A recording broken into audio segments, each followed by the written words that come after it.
You may start to see something new on food labels. The word bioengineered will replace the old term GMO. Consumer reporter Susan Hogan is working for you to explain this change so that you can make some smart and healthy choices for your family. Well, that's right. Both the new term bioengineered and the one it's replacing, GMO, refer to foods that have had their DNA altered to either enhance their nutritional value or make them resistant to disease. So if you pay attention to food labels, you've probably seen GMO on some products made with food like corn and soybeans, foods like canola oil or sugar.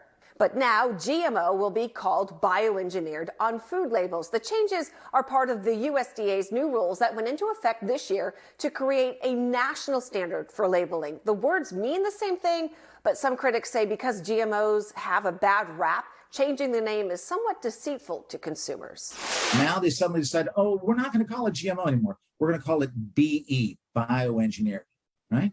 So that's already hiding the fact. Most people don't know what bioengineered is. They'll see it on their label and say, well, I don't know what that means. So here's what the new labeling is going to look like. For example, this cereal box, which is now in compliance, lets you know right there on the labeling that it contains bioengineered ingredients. Or some products will display labels like these. And under the new labeling laws, food manufacturers also have the option to simply put a QR code like this one on its packaging. So now the burden is on you to scan it in order to see whether there are bioengineered ingredients in the product you want to buy. Some food safety groups claim this discriminates against a huge population of consumers. Approximately 1/3 of Americans, we're talking about 100 million people here, or over 100 million people, don't have the smartphones. It's primarily the elderly, people of low income, which is often people of color. They are actually locked out altogether.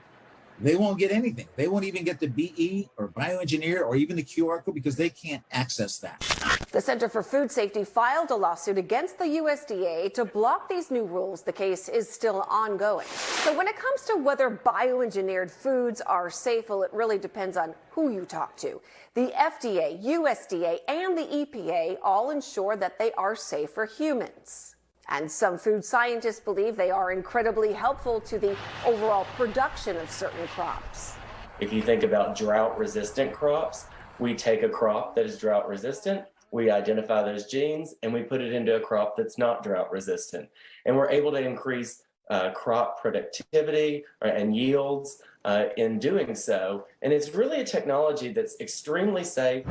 And to add to even more confusion, the one thing that's not changing, those foods that don't have bioengineered ingredients can continue using labels like this, the non-GMO label, on their packaging. I'm Susan Hogan, News 4.